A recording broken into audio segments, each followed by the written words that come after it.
kang rumo malah bakal dadi mupuhi aning para kawula naya kolang sentara mula prameswari ayo padha golek ninggalake kraton Panjalu ya wong aja saparang-parang aku tuntun wong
monggo sinuwun Prabu wis ninggalake sapa ing Panjalu teges kalunggan Panjalu komplang sinuwun Prabu Danapati nganti kedarang-darang ing lahu kok arep ditumpes tapis tanpa tilas turun isih wujud ponang jabang durung ngerti marang ing dedosan kok malah arep dipateni rahayune kok ana aku ya ponang jabang iki wis pisah lan wong tuane iki mengko tak gedhekke ning desa mbok menawa mengko bisa mbalekake palungguhan ing Panjalu ya bocah iki bakal tak wenehi tengen wisuda bali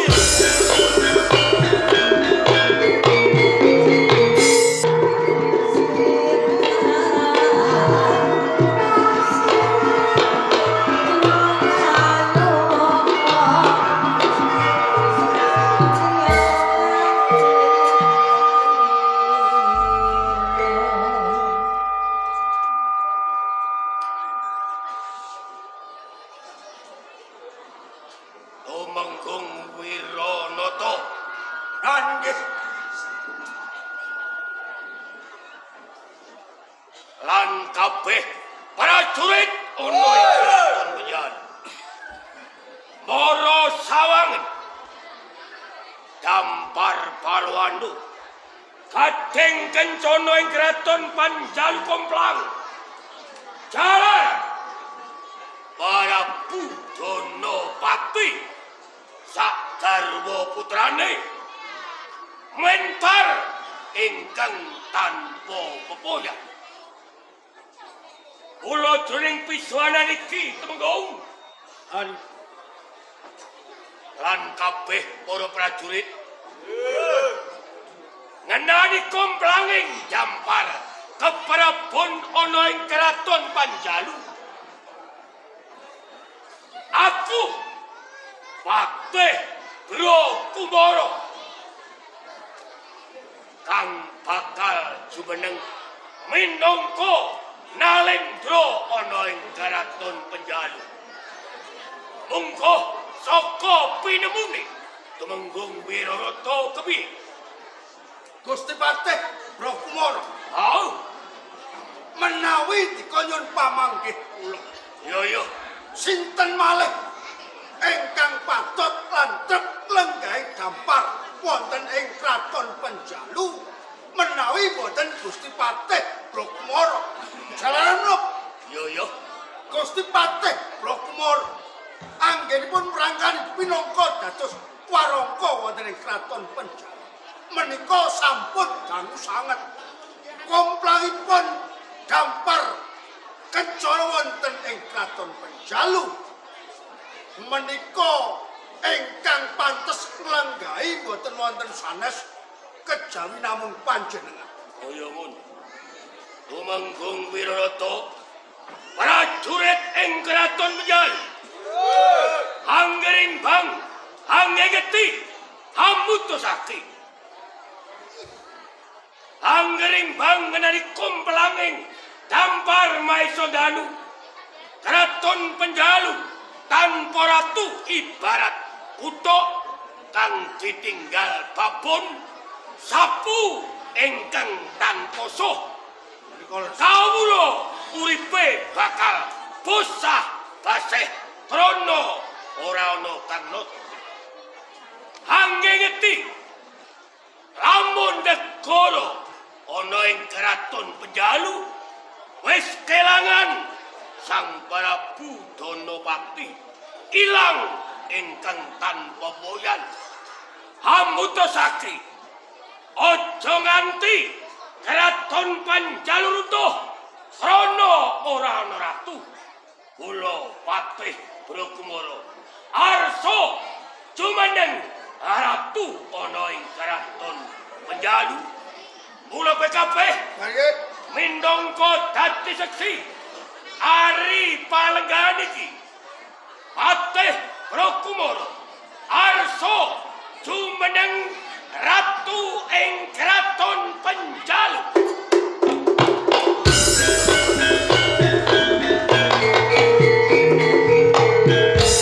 Bangsa munggang ayo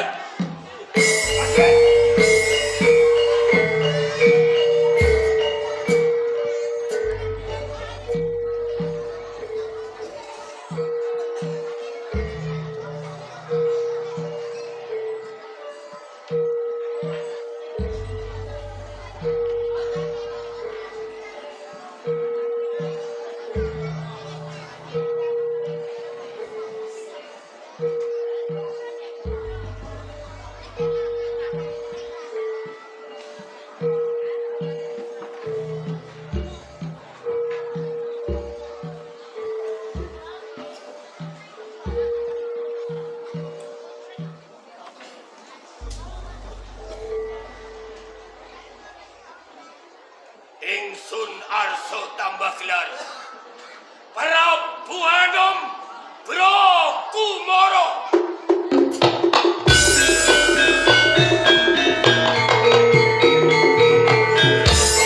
Taringke kula parito.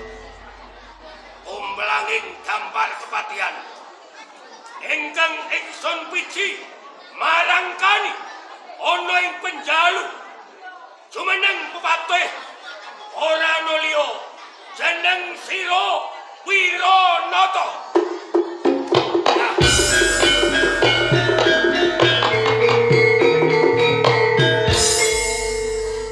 Amin. Kula ingkang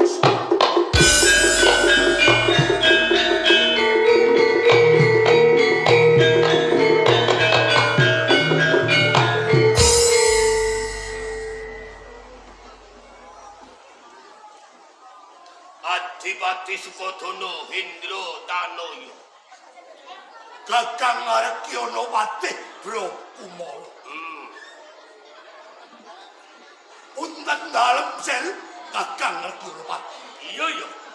Saderengipun suku tumapak saking sakjawipun rangka kula kepireng ungalipun bendhe ungkung mangungkang marium jebrol mangambal-ambal menika tamtu wonten ewa-ewan utawi apa wonten wisudan agung wonten ing kraton Panjalu. Estunipun wonten kawigatosan napa Kakang Arkyana Patih Indratanoya. Brokumara lengkah ana ing dampar Maisondan. Sambung kalawan pitakonira he Indratanoya. Suraing kawula kumuruh ambata rupuh pendengong kang mangungkung marayem jumlekur mangambal-ambal ana ing Panjalu ora ana wawahan nanging ing Panjalu ana wisudan jumenengan. Lajeng jumenengan menapa menika Kakang? Jumenengan ratu ing keraton Penjalu. Lajeng sinten ingkang jumeneng ratu wonten ing keraton Panjalu? Bro Kumoro, aku Dewi. Prabu Anom Prabu Kumoro.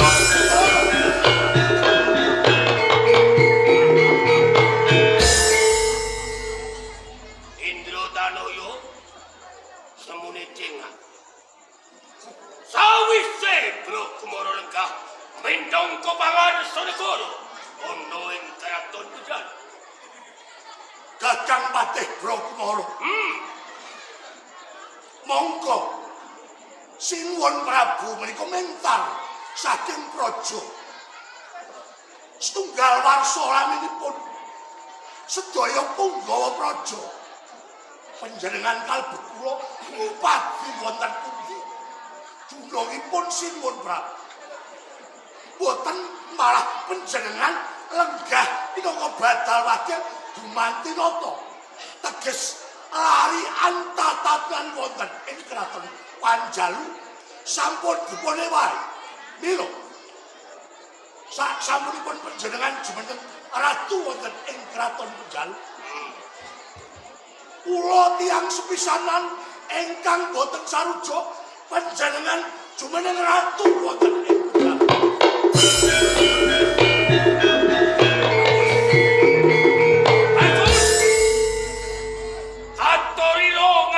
Dasar kang kumano. Bro Kumoro jumeneng Nalendra ing Penjalu teges nyalai tatanan nyimpang saka Sarasila. Nanging Indro Tanoyo Kakang Bro Kumoro menawa ing Penjalu ngugemi Sarasila. Selawase Penjalu tanpa ratu jalaran para Budonopati sak garwa putrane ilang mentar ingkang tanpa pepoya. Menawa suwe sasi mundak taun mundak dadi rindu kalamun ora dipanggihake Prabu Donopati apa selawase Keraton Panjalu ora ratune. Kakang Bro Kumoro kapeksa aku jangkar karo panjenengan. Iya. Panjenengan ora nduweni hak waris sarta wenang jumeneng ratu ing keraton Panjalu. Parandene saiki panjenengan wis kelakon. Lungguh jegrang sila tumpah. Iki aku wis bisa ngerboran tutut ing paukon. Upama wong bathik wis katon ngereng-rengane. Prabu Kumoro serakah kakak yen perlu jagat diemperi kalebu kraton segala. Kang. Hei, Indro Tanoyo. Bro Kumoro wingi karo Bro Kumoro saiki pitu. Kalamun wingi lenggahe Indro Tanoyo sedajar timpal karo palinggane papih Bro Kumoro.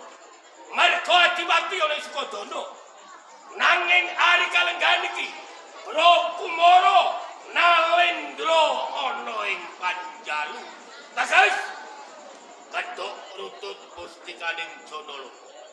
Ratu panguasane tanpa wingatos. Panguwasa tunggal.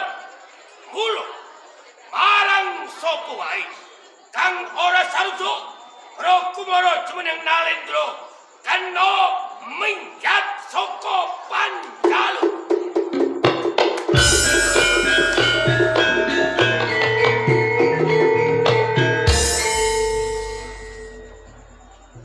Kowe mbalang kulon sing kena wetan.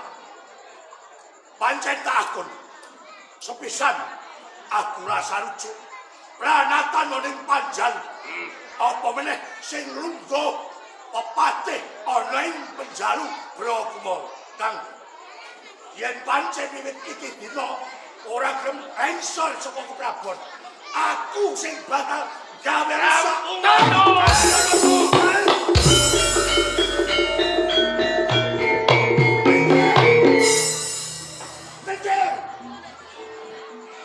Sinun Prabu Ate Wiranata. Pangapunten Dewan Dene. Kula sampun nyempalan Dipati Indratanaya. Mboten nyuwun lilah ngersanipun Prabu Anangrakumara. Tanpa entuk dawuh jeneng sira wis tanggap. Ya kuwi sing tak karepake. Barang sapa wae kang ora sarujuk Kumara jumeneng ratu. Tumbas tapis tanpa tilas. Parang tambahing pangestu Prabu Anangrakumara. Kyai, Prajurit, ayo cak perang.